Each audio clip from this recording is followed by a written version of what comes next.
Hello, I'm storyteller Judi Tarowsky, and I'd like to thank the Steubenville-Jefferson County Public Library for inviting me to tell stories for the adult summer reading program. And the story I'm going to tell you right now is one I learned at a storytelling festival in Wales. And when we look at the moon, when we look at the full moon, we see the man in the moon. But in some cultures perhaps in the Far East, they see a hare in the moon. And a hare is a rabbit, something like our jackrabbit. It has long ears and long limbs. And this is the story of how Hare got in the moon. The world was in terrible shape. There was no food. And the humans weren't helping each other. And the animals weren't helping each other. And Mother Nature was watching this, and it made her very, very sad. But one day she saw that Badger, Fox, and Hare had come together and were helping each other find food. In fact, they had set up a home together.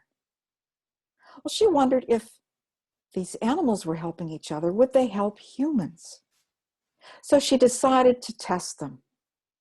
Mother Nature disguised herself as a hunter and took herself down to the forest where she pretended to be a hunter who was lost in the forest and had not eaten for many, many days. So as she was there in the forest, Badger, Fox, and Hare happened to find her. And she looked at them and she said, "Oh, please, I'm so hungry. I haven't eaten for days. I'm starving. Do you have any food?" And Badger, Fox, and Hare looked at each other. This was a human. Could they trust it? What should they do? So they talked among themselves, and finally Badger said, "Yes, we'll help you. Come with us, come to our home. We'll get you some food." So they helped the hunter to her feet and took her back to their home. And it was underneath a large oak tree, and they had to wiggle down under the roots underneath the tree. And when Mother Nature got there, she looked around and realized what a comfortable home they had. They had built themselves some furniture out of some sticks, placed it around. And there was a nice carpet of green moss on the floor. It was nice and soft. And up above, the roots of the oak tree came together. It looked like the roof of a cathedral. It was comfortable and it was safe. Then the hunter looked at the three of them. She said, "Oh, please, I need some food. Could you please get me some food? I'm starving." So Badger looked at the hunter and said, "Wait right here. I'll go get you some food." So Badger went out into the forest all by himself. And badgers in this story are not like our badgers at all. They are timid creatures without many defenses. So Badger went out into that forest all alone, and he sniffed around and hunted and looked until finally he found a pear tree that was full of pears. So he wrapped his paws around the trunk and began to shake. He shook that tree and shook it until ripe pears fell to the ground. So he gathered them all up and took them back to his home and put them out in front of the hunter. And he said, "Now, here's some food, please eat." And the hunter said, "But you worked very hard to get these. Won't you have some? I know you're hungry." And Badger says, No, these are for you. Please eat." So Badger did. No, the hunter did. Badger had refused. So the hunter ate the pears and looked at them and said, "Oh, I'm so sorry. I'm still hungry. Is there no more food?" And then Fox said, "Well, wait here. I'll go get you some food." So Fox went out into that forest all by himself. And he sniffed and he sniffed. He used his sharp sense of smell until he finally found some sweet roots growing under the ground. And he began to dig in the ground, and the ground was hard and dry, and he worked very hard digging until finally he found those roots, pulled them up, and took them back to his home. And he laid them out there in front of the hunter. He says, there's some food. Please eat." And Hunter looked at Fox and said, "But you worked very hard. Look at your paws. You blooded yourself digging. Won't you eat? I know you're hungry."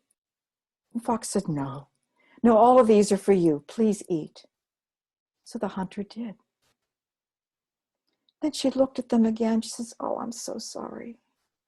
Oh, I know you've given me food, but I am still hungry. I hadn't eaten for so long. And Hare says, wait.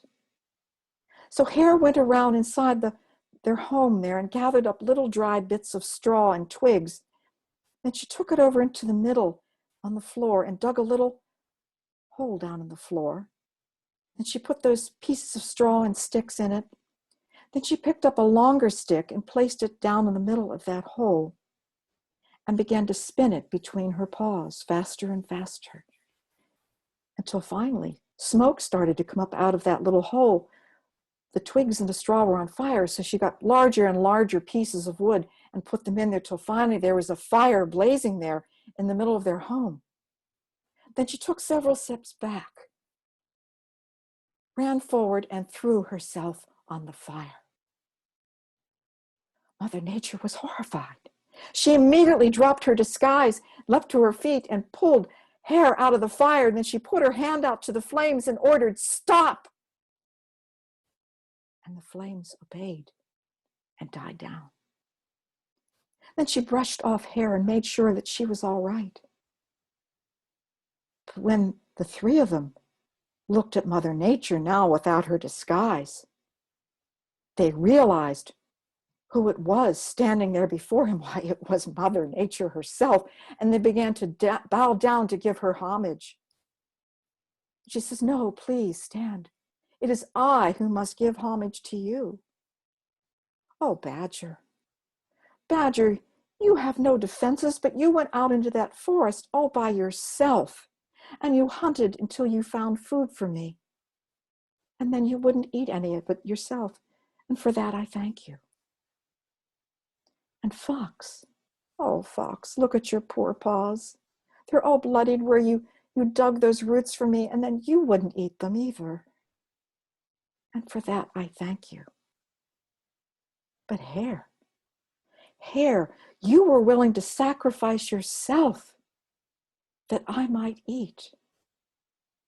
And for that reason, I am going to make sure that everyone on earth and everyone in the universe knows of your willingness to sacrifice.